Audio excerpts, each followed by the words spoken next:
L'exercice maintenant qu'on a à faire, c'est un exercice qui a pour objectif de savoir utiliser plus les commandes, d'ajouter d'autres commandes et surtout, de comprendre comment commencer un dessin. Ben, le dessin qu'on va faire, c'est le dessin d'une bicyclette qui est faite sur AutoCAD. Donc, on a un dessin. Ce dessin-là, on va essayer de le refaire.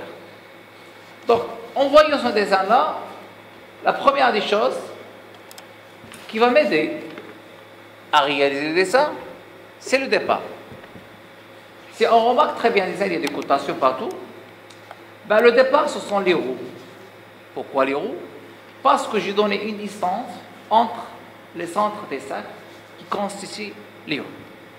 Donc, j'ai une distance de 120. Donc, je vais le mettre à côté. Je vais appeler cercle. Ils vont donner le centre, je donne le centre. Et puis, ils me donnent le rayon. Bien sûr, vous avez un premier rayon qui est de 35. Et puis, répétez ça. Toujours du même côté. Si j'ai à faire le centre, bon, j'active le centre haut. Et bien sûr, de rayon combien? 31. Ben, je peux faire ça comme je peux faire décaler. Donc, je peux décaler, c'est la même chose. Donc, maintenant, je vais prendre une commande ligne qui va partir du centre tout en activant ortho avec F8. Et je donnerai la distance qu'on m'a donnée entre les centres qui est de 120. Ben, tout simplement, je ne vais pas refaire la même chose.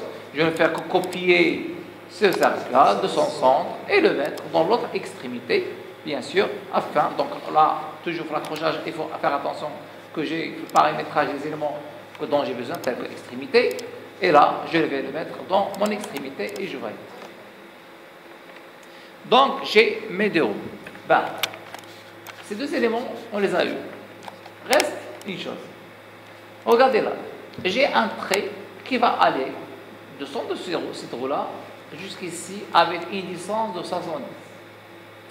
Et on m'a donné également un angle de 60 degrés. Ah ben, quel type de coordonnées je vais utiliser? C'est les coordonnées cartésiennes polaires. Donc, ce que je vais faire, je vais appeler, par exemple, comme on dit, je m'accroche, et puis, même si ortho n'est pas activé, j'écrivais arrobas à une distance qui est de 70 et un angle, ça veut dire inférieur, qui est égal à 60 degrés. Et je vais retrouver, bien sûr, l'inclinaison dont j'ai besoin. Deuxième des choses, ce trait-là, pour l'instant, je n'en ai besoin. Je vais l'effacer, car on m'a donné la distance entre, bien sûr, ces deux éléments qui est de 50. Ça veut dire que je peux dessiner avec toujours la même commande, en tout en activant ortho, une distance de 50. Et je vais retrouver le deuxième point. Ben, ce deuxième point, automatiquement, il va se lier avec le premier point qui est le départ. Et là, je répète ligne et je peux les lier. Donc, ça veut dire que j'ai retrouvé ce premier triangle.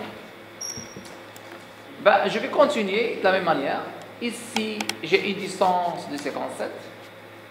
Bien sûr, on m'a donné un angle ici de 80 degrés. D'accord? Dans ce sens-là.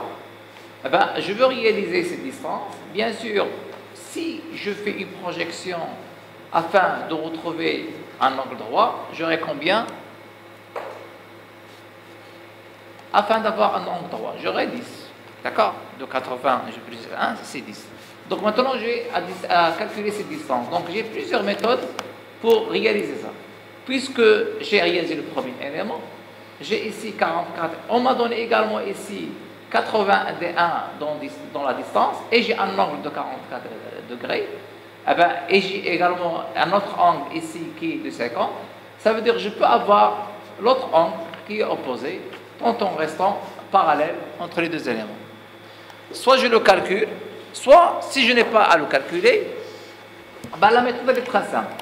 Donc je vais appeler comme on dit, ortho est activé, je cliquerai sur la première extrémité et je créerai un trait au hasard et je vais calculer avec la commande longueur d'arc combien j'ai comme comme vous le constatez, comme je l'ai déjà dit, j'ai la distance 10. C'est ce que j'ai dit en calculant. Donc, dans ce cas-là, l'opération elle est très simple. Je vais appeler, comme on dit, et puis, de ce point-là, je vais donner la distance arrobas, bien sûr à une distance qui est de 57 et un angle inférieur à 10. Et voilà, j'ai retrouvé le deuxième point et automatiquement, je vais le lier avec le premier car c'est la même chose qu'on a ici. Bien. Maintenant, qu'est-ce qu'on va faire? On va commencer toujours par les cercles. Donc, dans ce coin-là, j'ai un petit cercle afin de construire les pédales. D'horizon R est égal à 10. Et également, on a un autre cercle, toujours de la même manière. D'horizon R est égal à 8. Également, j'ai un autre cercle ici, de son haut, et d'horizon est égal à 5. Donc, on a terminé avec les cercles. La chaîne qui doit lier entre cet élément et cet élément-là, on doit la faire. C'est là, cette chaîne-là. Pour cela, on a à aller à l'accrochage, paramétrage, tout effacé. Et je vais ne laisser que la tangente. Voilà. J'appellerai comme on dit, je m'approche, j'aurai une tangente n'importe où, je cliquerai et je vais partir à la deuxième partie, là où je veux la tangente, là en bas, n'importe quoi, je cliquerai et j'aurai ma tangente. Je peux faire la même chose, ou bien tout simplement miroir de ceci, bien sûr, par rapport à l'axe. Dans ce cas-là, je dois activer, bien sûr, les extrémités et j'aurai la même chose. Donc, soit miroir, soit tangente. C'est pas. Donc, je continue. On va terminer toujours cette partie-là. On nous a donné des pédales. Bien sûr, une petite distance que nous a donnée. Là, on ne la voit pas. Vous pouvez la calculer. Avoir le calcul de cette dernière, on a aligné, pardon. On a une distance de 18. Ça veut dire qu'on peut réaliser une ligne. Partant de son phare sans avoir les orthos, donner une distance, bien sûr, arrobasque, à une distance 18 et un angle, combien vous voulez. On fait par exemple un angle de 45 degrés car ça c'est pas important car ils vont tourner. Et de la même manière, je peux faire tout simplement une rotation ou bien une copie de ceci par rapport au centre et mettre une deuxième. Je répète. Ou bien miroir de ceci par rapport au centre et mettre une deuxième, mais cette fois-ci, on va la mettre d'une manière alignée. Donc, je vais faire une rotation de ce point-là et la mettre, bien sûr, de l'autre côté. Je vais appeler des petits rectangles. Un petit rectangle, comme vous le constatez là, qui a une distance de 6 sur 2. C'est très simple. J'appelle rectangle. Je le mets au hasard. Arrobasque 6 sur 2. Et puis, je vais le copier par son centre. Donc, je vais activer le milieu et je vais le mettre ici. Je peux refaire une rotation de ce dernier par rapport au point, comme je veux, et puis le copier de l'autre côté et le mettre dans l'autre partie. Donc, on a terminé avec les pédales. Donc, chaque roue, bien sûr, dedans, il y a des fils. Donc, si on compte le nombre de fils qu'on a à l'intérieur, on va retrouver 22 fils. Qu'est-ce qu'on va faire? Je parle de ces derniers. Qu'est-ce qu'on va faire? Je vais choisir, comme on dit, je vais mettre, tout en partant du centre, un premier élément, n'importe où. Donc, dans ce cas-là, je peux choisir proche, car proche, je touche là où je veux. Je mettrai un premier n'importe où, je valide. Et ce dernier doit tourner de manière à ce qu'on ait le nombre que je viens de citer, qui est de... Combien on a dit? 22. Donc, réseau et le réseau, c'est un réseau polaire. Donc, il me demande de choisir l'objet, je sélectionne cet objet, je valide, par rapport à un centre de réseau. Bien sûr, le centre est celui-là. Automatiquement, il va donner 6. Ah ben moi, je ne veux pas 6. Donc, je vais aller directement dans les éléments que j'ai là, et je changerai au lieu de 6, et je crée 22 éléments, et je valide. Une fois terminé, c'est la même chose qu'on va retrouver sur la deuxième roue. Ah ben, on va faire copier du centre, l'objet du centre, et ben on va le mettre dans l'autre sens. Et voilà, on a terminé les deux éléments. Donc, on a terminé avec les roues, on a terminé avec les pédales. On va revenir ici au siège. Ben, pour le siège, on a donné que c'est une distance qui est 10 par rapport à ce point-là. Ben, j'appelle la commande ligne. Bien sûr, auto il est activé. Je touche. Bien, je peux cliquer. D'accord? Si j'enlève même auto, ben, je peux avoir un alignement. Si jamais, dans l'accrochage, dans le mode paramétrage, il y a l'extension. D'accord?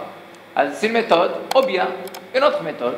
Je peux décaler tout simplement avec la distance 10, ce trait-là, et puis tout simplement, je vais prolonger le trait jusqu'au bout, ou bien le raccorder de telle manière à ce que je l'aurai, et je vais effacer l'autre élément. Donc, pour le siège, c'est une forme qui est triangulaire, qui a 20 sur 5. Ben là, c'est très simple également.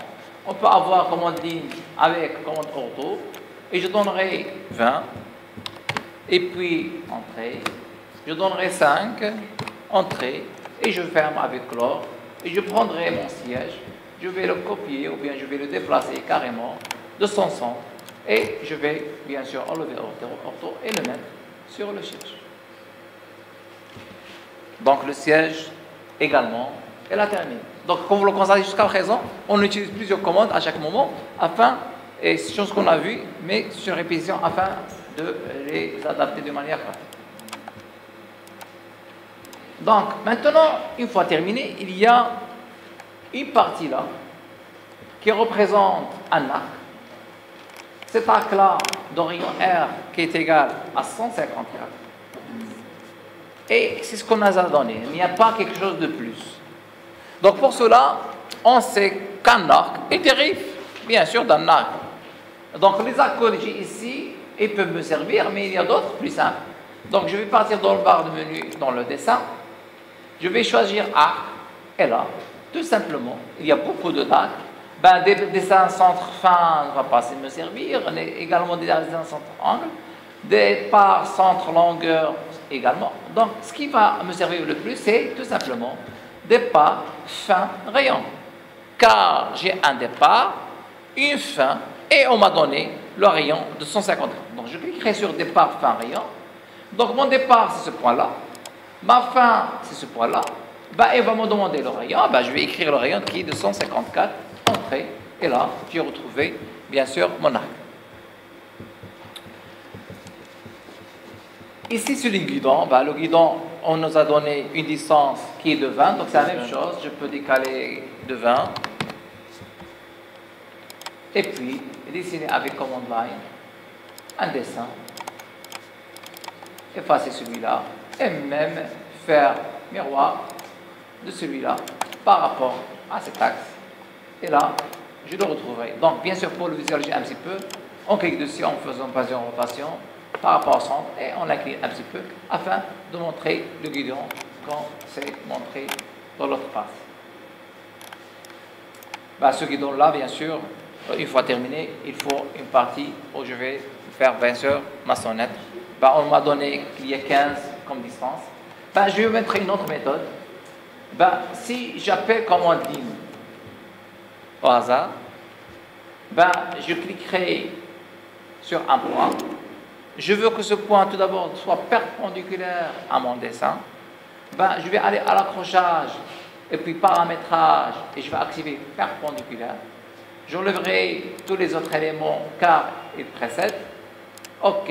Lorsque je m'approche, il va me donner bien sûr la perpendicularirité de l'élément par rapport à ce point. Je cliquerai dessus. D'accord? Et dans ce cas-là, je peux le déplacer et le mettre en haut. Ça reste bien sûr à l'accrochage extrémité. Ça reste la distance que je dois respecter, bien sûr, car on m'a donné une distance de 15. Donc, dans le départ, j'avais une méthode, c'est de décaler avec 15. Et, bien sûr, je peux avoir l'extrémité dont j'ai besoin. Ça, c'est seulement, je vais montrer afin de savoir qu'on peut travailler avec, bien sûr, perpendiculaire. Sinon, bien sûr, on peut le faire dès le départ avec un décalage de 15, car je sais là que le dessin est perpendiculaire par rapport au premier. Donc, et là, je vais avec, comme on dit, tout simplement les lier et enlever celui qui est en haut. D'accord?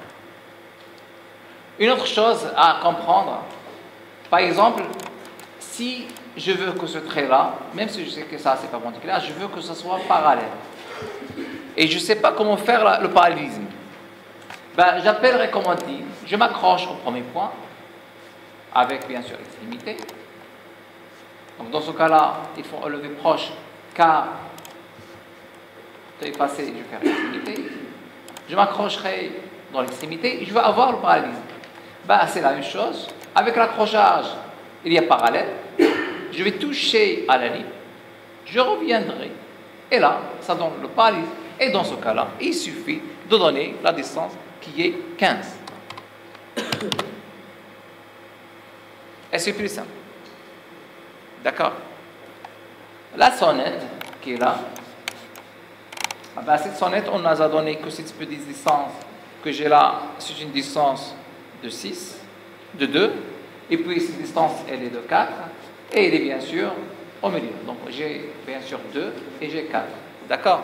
Donc comment faire pour les mentionner? C'est très simple. Donc puisqu'ils sont au milieu, je vais appeler, comme on dit, c'est très simple. Je vais partir après avoir appelé milieu, au milieu. D'accord? Donc je suis sur le milieu. Donc bien sûr le trait va être normalement perpendiculaire avec ce trait-là. D'accord? Donc qu'est-ce que je vais faire? Donc jusqu'à présent l'extension va avec un angle de 90 degrés. Moi je ne sais pas comment faire. On a déjà dit, il y a plusieurs méthodes. Parmi les méthodes, je peux décaler tout simplement avec la distance désirée qui est de 6. De 2, pardon, décaler avec une distance qui est de 2 en haut, et avec, comme on dit, du milieu, je peux tracer le trait et effacer le deuxième.